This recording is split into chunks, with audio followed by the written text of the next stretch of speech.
મહેસાણામાં રાજ્ય કક્ષાના સૂર્ય નમસ્કાર કાર્યક્રમમાં સીએમ ભૂપેન્દ્ર પટેલની ઉપસ્થિતિ. નવા વર્ષના પ્રથમ દિવસે સૂર્યના કિરણ સાથે 107 સ્થળોએ સૂર્ય નમસ્કાર કાર્યક્રમ યોજાયો. મહેસાણામાં એક સાથે 3000 લોકોએ કર્યા સૂર્ય નમસ્કાર.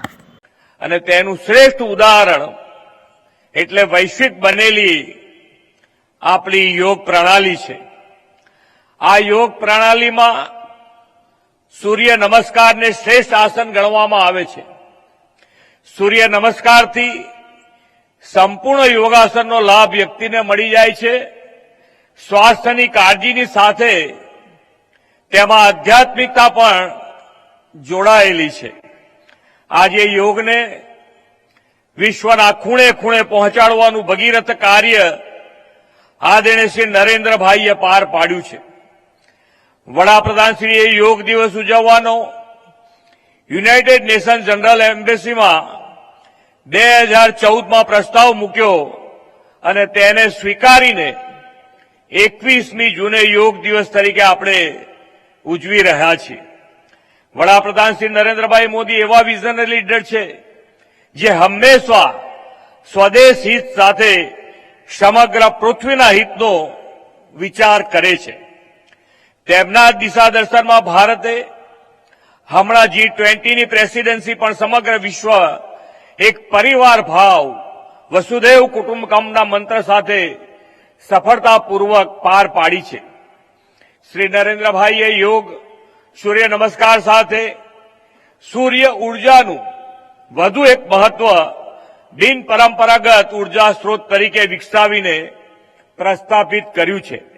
આજે આપણે જ્યાં સામૂહિક સૂર્ય નમસ્કારનું રાજ્ય કક્ષાનું આયોજન કર્યું છે તે સૂર્ય મંદિરની ધરોહર ધરાવતું મોઢેરા ગામ દેશનું પ્રથમ સોલર વિલેજ આદરણીય નરેન્દ્રભાઈએ ની પ્રેરણાથી આપણે બનાવ્યું છે.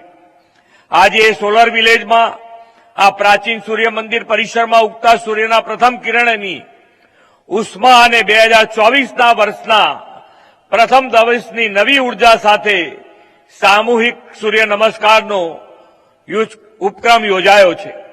વડાપ્રધાનશ્રીના દિશા દર્શનમાં યોજાયેલું સૂર્ય નમસ્કાર અભિયાન સમગ્ર રાજ્યમાં 1 મહિના ચાલ્યું અને રાજ્યના 15 લાખથી વધારે યોગ પ્રેમીઓ તેમાં જોડાયા. આ અભિયાન અન્વયે ગ્રામ, તાલુકા, જિલ્લા, નગર, મહાનગર કક્ષાએ સૂર્ય નમસ્કારની સ્પર્ધા પણ યોજાઈ હતી. આ સ્પર્ધામાં વિજેતા બનેલા સૌ સ્પર્ધકો આજે લાખો રૂપિયાના ઇનામ મેળવવાના છે. તે સૌને પણ હું ખૂબ ખૂબ અભિનંદન પાઠવું છું. સતત બદલાતા યુગમાં હવે લોકો સ્વાસ્થ્ય પ્રત્યે જાગૃતિ વધી છે.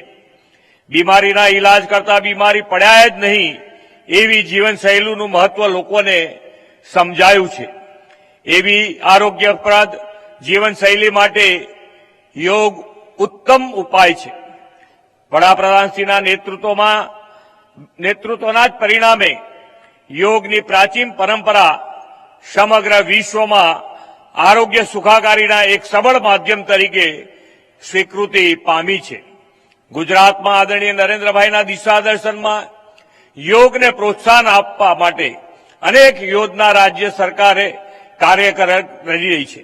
તેમના માર્ગ અમારી તમામ માહિતીથી અપડેટ રહેવા માટે જોડાયેલા રહો S9 ન્યૂઝ સાથે.